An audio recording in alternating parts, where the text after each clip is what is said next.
Once upon a time, in a land far, far away, a princess stood in the middle of a beautiful ballroom. She was in Paris, her favorite place on earth, dressed in a gown of silk and sequins. She looked totally hot.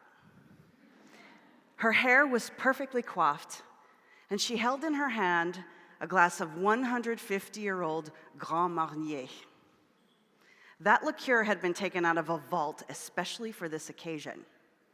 It was the 30th anniversary of Relais Gourmand, the most elite collection of restaurants in the world.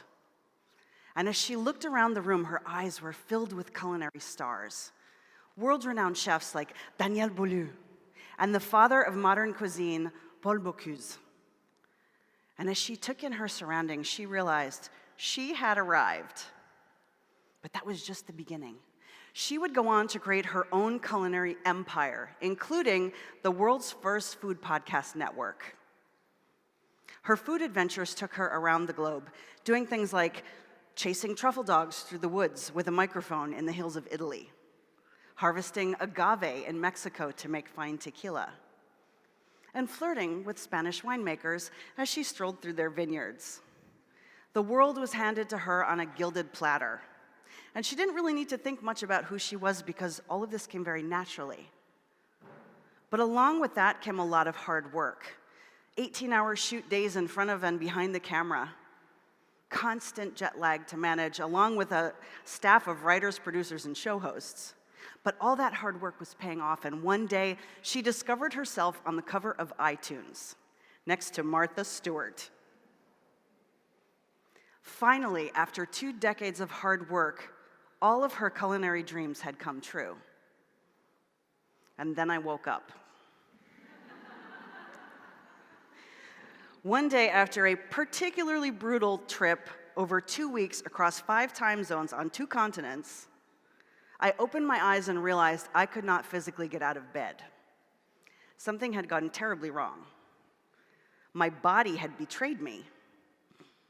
What I didn't know was that all of that travel with no rest and all of that stress had unleashed an autoimmune reaction in my body where it started to attack itself. And it just kept getting worse. So suddenly, I had developed allergic reactions to entire food groups like bread, cheese, wine.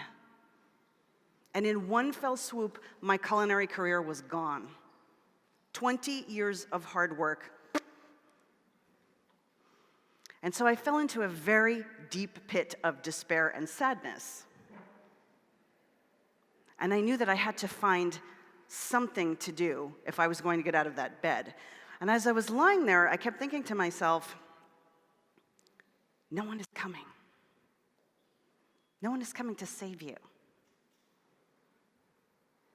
Now, fast forward 10 years, I'll get to the details in a second. But fast forward 10 years, and I now created a new empire. I even called it IMPERIA.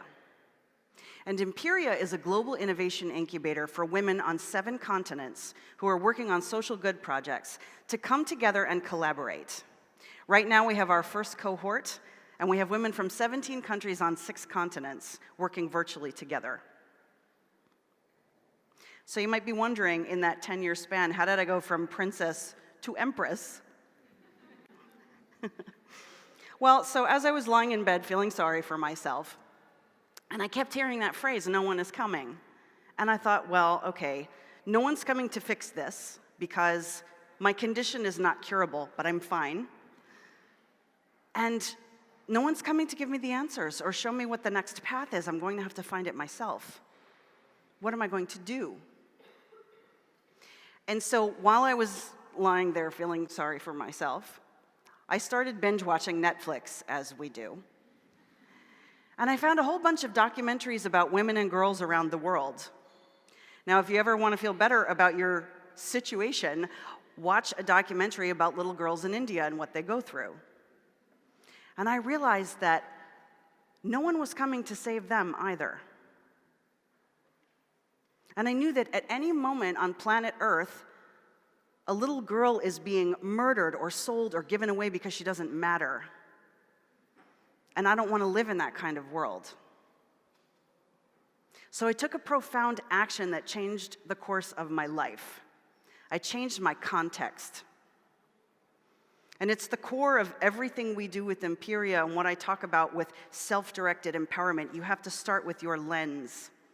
And so I chose a new lens. Instead of, oh, my life is over and everything is terrible, I decided to create a lens of what if. What would it look like if we created a new global conversation about empowerment?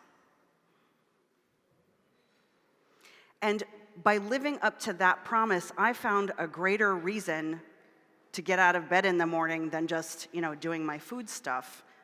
Now there was a big reason and a big promise. And so what that creates for me is something to fulfill on. So by looking through that context, I now collaborate with what's going on with my body because, again, there is no cure, and that's great. I'm not waiting for science to come and save me, but I do manage what I do and how I treat my body. And so I just came back from Abu Dhabi, and after this, I'm off to Scotland and another talk in Finland. But I have to make sure that I get enough rest. I have to make sure I take care of myself. I have to take responsibility for all of that. And the other thing I take responsibility for is how I show up in the world, because we can control that part. We do get to say how that part goes. And saying how it goes really is the core of empowerment. So we just need to shift our context about it. And by doing that internal work, I was able to create a new magical kingdom. And in this kingdom, women will come together from 7 continents to create and collaborate on ways to change the world. They'll collaborate together where empowerment is not about me taking from you to have power. It's about how can we put our power together and lift the tide for everyone. And the women in our cohort are saying things like, I've never had a space where I could say what I need to say. And I like the woman that I'm becoming. And so they're discovering for themselves that the roots of empowerment are within them. And so in this new magical kingdom, women can come together to see that the glass slipper already fits. You don't need a fairy godmother, and the magic has been inside you all along. It's a new fairy tale ending. And may we all live happily ever after. Evcharisto.